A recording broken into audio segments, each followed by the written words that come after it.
গত কয়েকদিন ধরে আমরা ছবি দেখাচ্ছি সীমান্তে বাংলাদেশিদের মধ্যে একটা হিড়িক পড়ে গেছে সীমান্ত পার হয়ে ফিরে যাওয়ার। উত্তর 24 পরগনার হাকিমপুর সেই ছবি দেখুন। আজকেও হাকিমপুরে আজও ভারত ছাড়ছেন অনুপ্রবেশকারীরা। রাজ্যের বিভিন্ন প্রান্তে তারা বসবাস করেছেন, তারা কাজ করেছেন।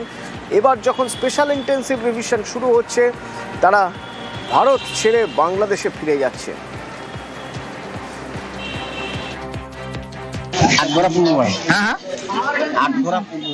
আর বাংলাদেশের বাড়ি কোথায়? বাংলাদেশের বাড়ি সাতক্ষীরা। কতদিন আগে এসেছেন? 4 বছর আগে।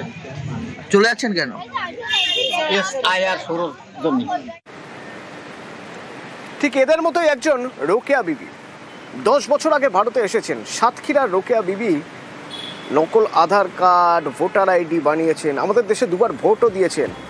রোকেয়া বিবি লক্ষ্মীর ভাণ্ডারও পান, রাজ্য সরকারের প্রকল্প সেই লক্ষ্মীর ভাণ্ডারও পান।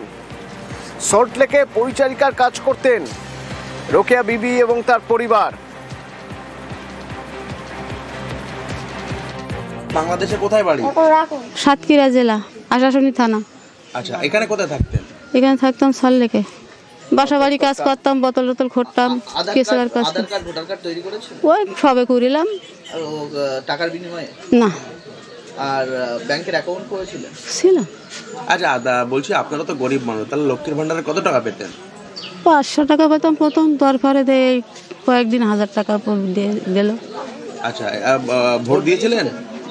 ভোট 2বার দিলাম, এই 10-12 বছর আছে। আচ্ছা, তো বলছি এখানে তো আবার এখানে ফিরবেন? না, আর ফিরবো না।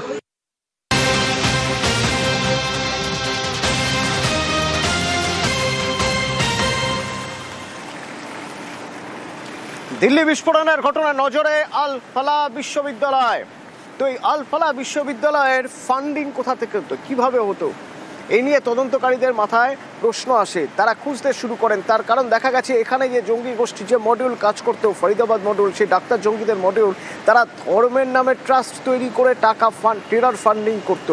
তো এই আল ফালা ইউনিভার্সিটিতে সেখানে 70% কাশ্মীর থেকে আসা তারা পড়তেন বা তারা চিকিৎসা করতেন। আল ফালা ইউনিভার্সিটির টাকার উৎস কি জানার চেষ্টা করেছেন, বিভিন্ন জায়গায় তারা খোঁজ নিয়েছেন এবং তারপর গ্রেপ্তার আল ফালা ইউনিভার্সিটির প্রতিষ্ঠাতা। কেন গ্রেপ্তার করা হলো তাকে, তার বিরুদ্ধে ঠিক কি কি অভিযোগ রয়েছে জানবো। মৈত্রেয়ী রয়েছেন নয়াদিল্লি থেকে আমার সঙ্গে। মৈত্রেয়ী,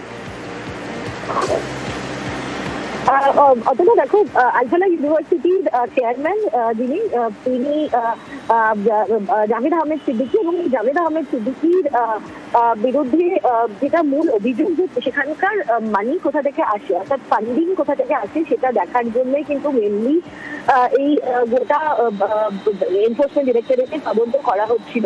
এবং এই এনফোর্সমেন্ট ডিরেক্টরেটের তরফ থেকে যখন তদন্ত শুরু করা হয়, তখন গতকালই আমরা দেখেছি যে বিভিন্ন এস্টাবলিশমেন্টে তাদের ছাপা মারে এনফোর্সমেন্ট ডিরেক্টরেট, এবং সেখান থেকে প্রায় 50 লক্ষ টাকা ক্যাশ উদ্ধার হয়। এবং জাভেদ আহমেদ সিদ্দিকীর এগেইনস্টে অভিযোগ যে 450 কোটি টাকারও বেশি টাকা তারা তুলেছে, এবং সেটাতেও মুক্তিরে প্রতিশ্রুতি দিয়ে সেই টাকা তোলা হয়েছে।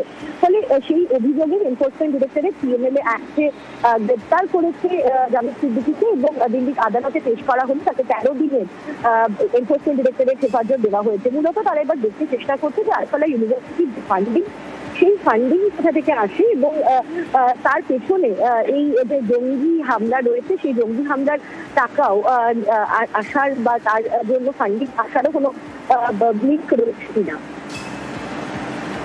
ধন্যবাদ মৈত্রেয়ী।